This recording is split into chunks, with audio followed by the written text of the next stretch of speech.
Brush আর paste দেন। Brush আর paste দিব মানে? সকালবেলা আসার সময় আমি দাঁত ব্রাশ করে আসিনি, এখন আমি দাঁত ব্রাশ করবো, আমাকে ব্রাশ আর পেস্ট দেন। দূর থেকে দিব? থেকে দিবেন মানে? আপনি না ট্যুর গাইড, আপনি দিবেন না তো কে দিবে? আমি ট্যুর গাইড না, আমি ট্যুর অ্যারেঞ্জার। গ্রুপের লিডার হচ্ছি আমি। কি কমন সেন্স নাই? এটা ট্যুরে আসলে বেশি কি কি জিনিস আনতে হয় এটা আপনি জানেন না? হয়েছে হয়েছে, আমাকে আর জ্ঞান দিতে হবে না। সামান্য একটা ট্রিপে আসলে কি কি আনতে হয় সেটা আমার খুব ভালো করেই জানা আছে। আপনাকে না আমি বলছি যে আমার মনে নাই, সকালে তাড়াহুড়া করে আসছে। তাহলে আমি ব্রাশ পেস্ট কোথা থেকে ম্যানেজ করবো? কোথা থেকে ম্যানেজ করবেন মানে? আপনি একটা টিকিট অ্যারেঞ্জ করতে পারেন না? আপনার কাছে একটা ব্রাশ আর পেস্ট চাইছি, আপনি সেইটাও পারেন না, তাহলে আপনি পারেন কি? আপনি তো কিচ্ছুই পারেন না, আবার বলেন আমি ট্যুর গাইড। আবার বলে ট্যুর গাইড? আমি কোথা থেকে ট্যুর গাইড হলাম? আপনার ফ্রেন্ডকে জিজ্ঞেস করেন কি হয়েছে? আমি সকালে দাঁত ব্রাশ করে আসি নাই, আমার দাঁত ব্রাশ করা লাগবে। আমি ওনার কাছে ব্রাশ আর পেস্ট চাইছি, উনি তো অ্যারেঞ্জ করে দিতেই পারতেছে না, আবার উনি আমার মুখের উপর তর্ক করে। তাই আমি তাকে ব্রাশ আর পেস্ট দিচ্ছি। প্লিজ ওনাকে ম্যানেজ করে ট্যুর গাইড আসি, ট্যুর গাইড। আপনারা কেউ বুঝতেছেন না যে ওনার মধ্যে ঝামেলা আছে, একমাত্র আমি বুঝছি। এখন আমার মনে হয় আমরা যদি ওনার সাথে যাই তাহলে আমাদেরকে ব্ল্যাকমেল করে আমাদের বাসায় টাকা যাবে, আর যদি ব্ল্যাকমেল না করতে পারে তাহলে আমাদেরকে কেটে কুটে কোথাও ভাসায় দেবে। এর থেকে বরং আমরা একটা কাজ করি, আমরা 999 কল দিই, না হলে উনি যখন নেক্সট টাইম ওয়াশরুমে যাবে আমরা ওয়াশরুমে সেখানে বাড়ি থেকে আটকায় দেবো, তারপরে আমরা পুলিশকে কল দেবো, পুলিশে ধরাই দিই। তো অনেক বয়স হয়েছে, এটা তো স্বীকার করো। ট্রাস্ট মি, আমার বিশ্বাস he is a nice person. আমি আগেও কল্পনাই করতে পারিনি যে এত সুন্দর, এত আনন্দ ভরা একটা মুহূর্ত আমাদের জন্য অপেক্ষা করে আছি। সত্যি তোমাকে কি বলে যে কৃতজ্ঞতা জানাবো, না কৃতজ্ঞতা না, তোমার জন্য আমাদের দুজনের অনেক অনেক ভালোবাসা, আদর আদর আদর। ডিনার ঠিকঠাক ছিল? হ্যাঁ নিশ্চয়ই, খুব ভালো ছিল।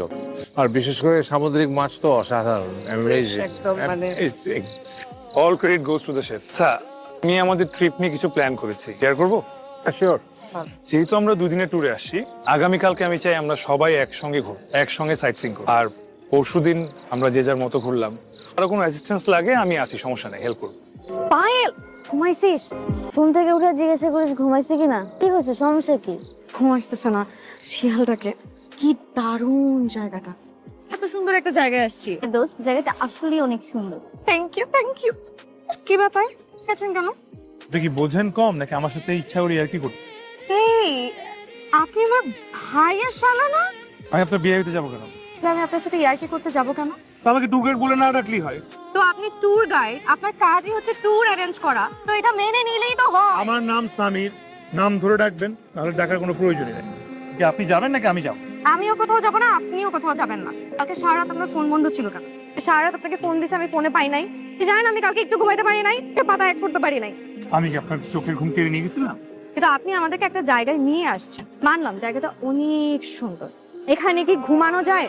কালকে সারা রাত শিয়াল ডাকছে, আমি একটু ঘুমাতে পারি নাই, আমি একা একা রাতে ঘুমাতে পারি না। কি বলছিলি তখন?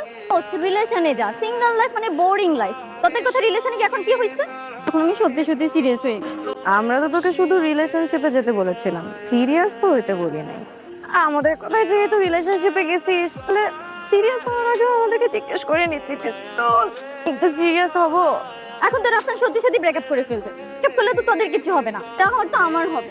সেলফিশ একটা। ওই কি সমস্যা তোমার?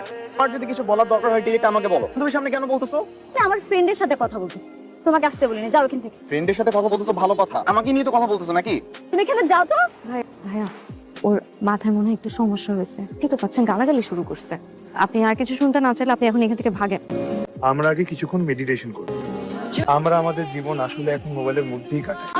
এত সুন্দর একটা ট্রিপে এসে, এত সুন্দর একটা এনভায়রনমেন্টে থেকেও যদি কেউ মোবাইলে থাকতে পারে, তাহলে আমার তার জন্য শুধু আফসোস।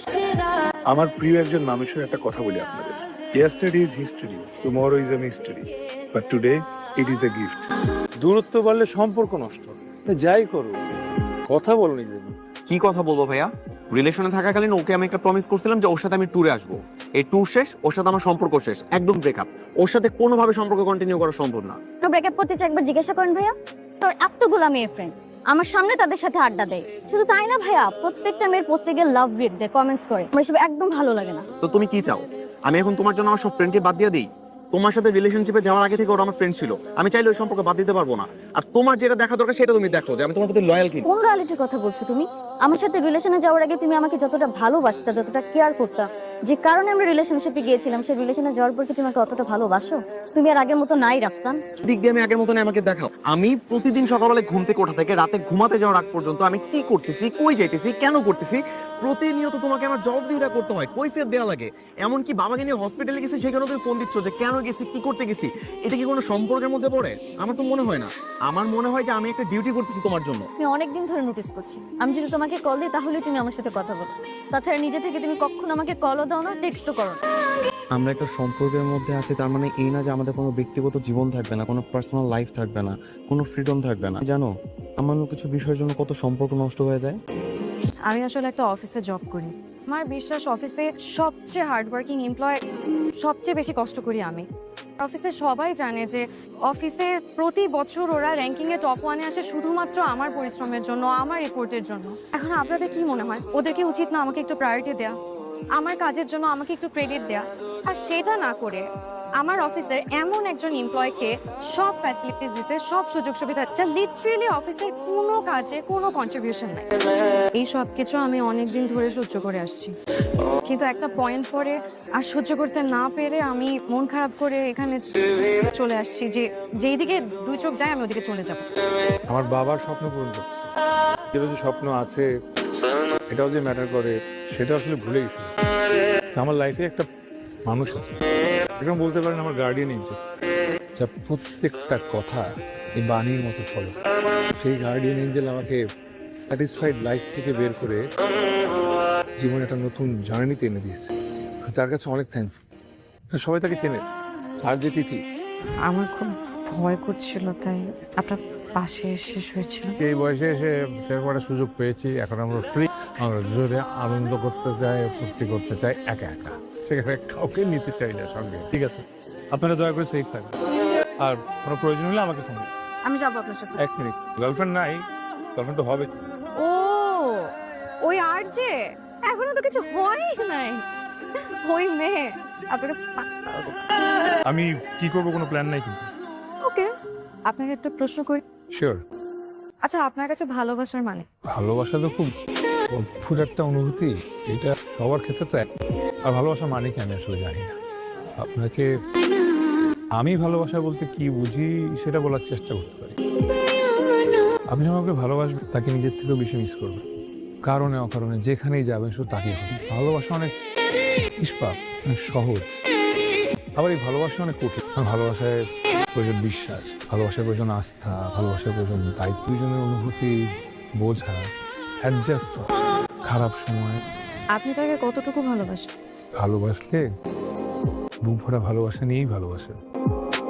আমি তাকে কতটুকু ভালোবাসি এটা তো পরিমাপ করে বলা সম্ভব। আপনি তো তাকে কখনো দেখেন, আপনি তাকে এত কেন ভালোবাসেন? আপনি কখন কাকে ভালোবেসে ফেলবেন আপনি নিজেও তো জানেন। একজন আর যে একটা প্রোগ্রাম করে অথচ কখনো ক্যামেরার সামনে আসেনি, নিশ্চয়ই তার কোনো কমতি আছে, না হলে ক্যামেরার সামনে আসবে না কেন?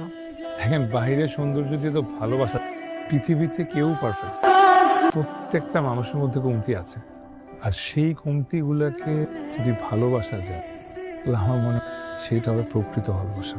আর যার কথায় শুধুমাত্র আমি সব কিছু ছেড়ে আমি স্বপ্নের পথে হাঁটা শুরু করতে পারি।